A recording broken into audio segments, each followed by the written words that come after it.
When I first moved here 43 years ago, I just let it grow up. Now we have to worry about fire danger.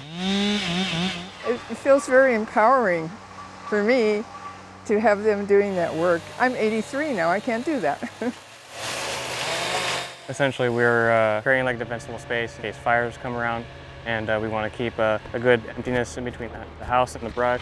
It's amazing. I just tried to count how many people are out there working, and one guy's trimming up trees. Right now, I'm running the chainsaw. Just been gathering up branches. I'm in charge of just putting it in one place for other people to come and pick it up.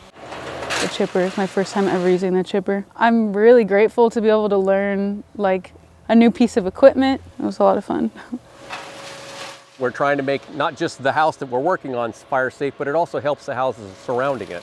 I'm so happy that they're here, and I'm so grateful and have so much gratitude that they're able to do it for me. It brings out a positive attitude towards myself. Like I feel good, I feel great. Knowing I'm giving back to the community is something amazing. I'm just really pleased and happy that it's being done for me.